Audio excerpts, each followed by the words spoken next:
Hi friends, இன்றைக்கி நம்ம என்ன பார்க்க போகிறோம்னா J2 மொபைல் வந்து நம்மளுக்கு வந்து கிளாஸ் கொடுத்து நம்ம சேஞ்ச் பண்ண போகிறோம். அதுக்கு என்ன தேவை அப்படின்னா, நம்ம வந்து ஒரு செப்பரேட்டர் வந்து கண்டிப்பாக தேவை. இது வேக்கமோடு இருக்கிற செப்பரேட்டர் தான்.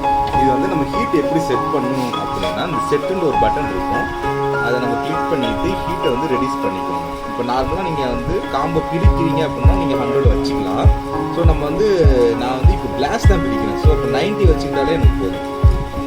90 வச்சுக்கோங்க. அதுக்கு ஹீட் வந்து ஆட்டோமேட்டிக்காக இங்கே வந்து ஒன்றா பண்ணுறது 90 வந்துடும். ஆட்டோமேட்டிக்காக உங்களுக்கு ரெடியூஸ் ஆகும். அதுக்கப்புறம் என்ன பண்ணலாம், அந்த வேக்கம் பட்டன் இருக்கும்.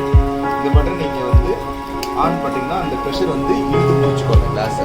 ஸோ அப்படின்றப்போ ஒரு ரிப்பேர் வந்து பண்ணுறப்போ ஃபஸ்ட்டு எடுத்தோன்னே நம்ம வந்து இந்த ஓசியை இந்த கிளாஸை கழட்டுறப்போ இந்த ஸ்டிப்பு வந்து மேலே இருக்கிற மாதிரி பார்த்துக்கோங்க, கீழே இருக்கிற மாதிரி வேணும். மேலே இருக்கிறப்போ அப்படின்னா தான் இந்த ஸ்டிப்பு கிளியாமல் வரும். நம்ம கீழே ஒரு வேளை நம்ம எடுத்து பண்ணோம்னா ஸ்டிப்பு கிளியறதுக்கு வாய்ப்புகள் இருக்குது. ஸோ நீங்கள் எடுக்கிறப்போ மெதுவாக ஃபஸ்ட்டு வச்சு கரெக்டாக இது பண்ணுறங்க. கீழேயும் மேலேயும் இழுக்கிற மாதிரி பண்ணிவிட்டு பொறுமையாக எடுங்க.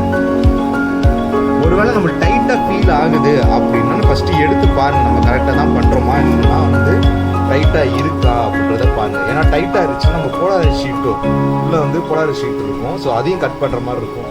இப்போ நான் வந்து எனக்கு டைட் இல்லை, ஆனால் கரெக்டாக இருக்கிறதுனால நமக்கு வந்து கிளாஸ் தான் கட் ஆகுது.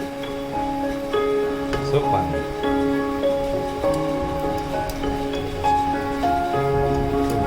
ஸோ கட் பண்ணிட்டேன். இவ்வளோதாங்க சிம்பிளாக ஒரு செப்பரேட்டர்லேருந்து கிளாஸை தனியாக எடுக்கிறதுக்கு இவ்வளோ பண்ணால் போதும். ஸோ இந்த கம்பி வந்து எல்சிடி டிஸ்பிளேக்கு வந்து நார்மலாக 0.8 யூஸ் பண்ணிக்கலாம். ஒரு வேளை எல்இடி நான் யூஸ் பண்ணுறேன் அப்படின்னா இதில் 0.3 இருக்குது, 2 இருக்குது.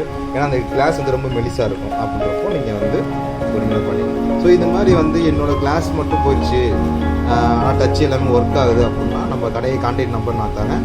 ஸோ அது அனுப்புனீங்கன்னா கொரியர் அனுப்புனீங்கன்னா கூட நாங்கள் வந்து பார்த்து கம்மியான ப்ரைஸ்லேயே வந்து உங்களுக்கு வந்து பண்ணி தருவோம். ஸோ மறக்காமல் நம்ம சேனலை சப்ஸ்கிரைப் பண்ணி வச்சுக்கோங்க. இது மேலே நிறைய வீடியோஸ்லாம் உங்களுக்கு